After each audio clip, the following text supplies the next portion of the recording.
Selamat datang kembali di Deep Dive kita. Anda mungkin nggak selalu sadar ya, tapi logam itu ada di mana-mana loh. Ponsel yang Anda pegang, struktur bangunan tinggi, semua itu. Tapi gimana ceritanya material sekeras baja atau seringan aluminium bisa nyambung banget sama teknik industri. Padahal kan teknik industri itu fokusnya ke efisiensi gitu. Nah, misi kita kali ini, kita mau coba gali koneksi penting ini berdasarkan catatan dan materi yang Anda udah kumpulkan. Iya, koneksinya itu fundamental banget. Logam itu bisa dibilang tulang punggung industri modern. Kenapa? Ya karena kombinasinya unik. Kekuatan bawaannya, terus keandalan buat dipakai jangka panjang, sama skalabilitas produksinya itu loh. Gampangnya sih, seperti yang ada di salah satu artikel Anda, ada dua keluarga besar lah ya. Ada ferro, yang basisnya besi kayak baja gitu, sama non-ferro. Nah ini contohnya aluminium, tembaga, titanium. Oke, mari kita coba bedah lebih dalam nih. Jadi, milih jenis logamnya, misalnya kita butuh yang tahan karat buat di laut, atau yang enteng banget buat pesawat, atau konduktor bagus buat elektronik. Itu bukan cuma soal milih bahan aja kan?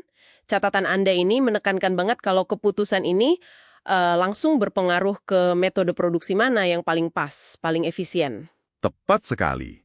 Nah, disinilah peran teknik industri atau TI itu masuk. Pilihan logam tadi itu nentuin kita lebih baik pakai pengecoran. Yang itu loh bikin bentuk kompleks dari logam cair. Atau pakai penempaan yang pakai tekanan tinggi buat ningkatin kekuatan.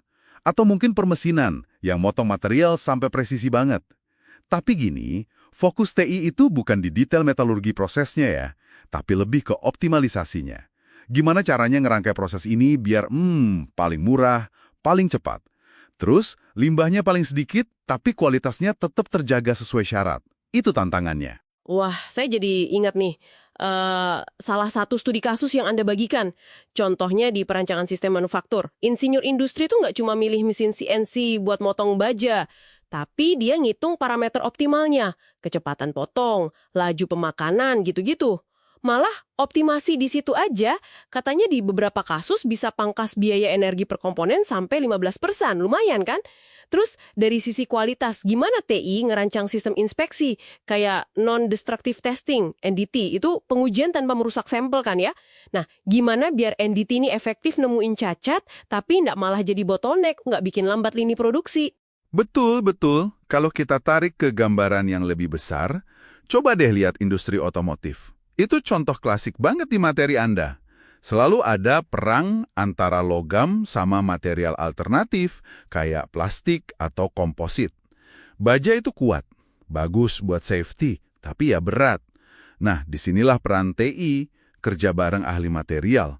Mereka mendorong penggunaan material canggih, kayak Advanced High Strength Steel, itu baja super kuat generasi baru, atau paduan aluminium yang ringan tapi tetap kuat. Tujuannya apa? Ya ngejar efisiensi bahan bakar, terus memenuhi standar emisi yang makin ketat itu. Ini kan isu keberlanjutan yang penting banget sekarang. Ah iya, ini juga ngingetin saya soal contoh lain. Mungkin kelihatannya simple, tapi dampaknya gede di lantai pabrik. Jig dan fixture. Itu kan alat bantu presisi ya, seringnya dibuat dari logam khusus yang keras, tahan aus. Dan itu dirancang khusus sama insinyur industri. Gunanya buat megang komponen biar posisinya pas terus, konsisten gitu pas dirakit atau di mesin. Desain jig yang pinter itu bisa banget loh motong waktu siklus, ningkatin akurasi, ujung-ujungnya ya output pabrik naik. Ini kan perbaikan metode kerja yang nyata banget, yang basisnya pemahaman material dan proses. Logistik sama proses daur ulang logam. Daur ulang aluminium misalnya, itu cuma butuh sekitar 5% energi dibanding bikin dari biji boksit mentah. Hemat banget kan? Kedua, additive manufacturing atau gampangnya 3D printing logam. Teknologi ini kan buka peluang buat desain-desain yang dulu nggak mungkin dibikin. Tugas TI di sini yang melakukan analisis teknoekonomi. Kapan metode baru ini lebih unggul? Dari sisi biaya, waktu, dibanding metode manufaktur tradisional untuk aplikasi A, B, atau C gitu. Ini jatuhnya ke analisis biaya dan milih teknologi tepat guna. Jadi, kesimpulannya apa nih buat Anda yang dengerin? Intinya, logam itu sendiri punya potensi luar biasa. Nah, teknik industri itu kayak seninya gitulah, memastikan potensi itu jadi produk nyata. Tapi nggak cuma jadi produk, tapi jadi secara paling efisien, efektif, dan andal. Mulai dari bahan mentahnya sampai jadi barang jadi di tangan Anda. Mungkin sebagai penutup, ada satu hal yang bisa Anda renungkan. Lain kali nih, pas Anda pegang benda logam apa aja, kunci rumah kek, rangka sepeda, atau bahkan kaleng minuman deh, coba pikir sebentar. Di balik bentuknya yang mungkin sederhana itu, ada jejak optimalisasi yang nggak kelihatan. Itu hasil kerja seorang insinyur industri, yang mikirin gimana caranya biar benda itu bisa diproduksi efisien, harganya pas, dan fungsinya benar. Kira-kira, efisiensi tersembunyi apa lagi ya yang bisa Anda temukan di benda logam di sekitar Anda sehari-hari?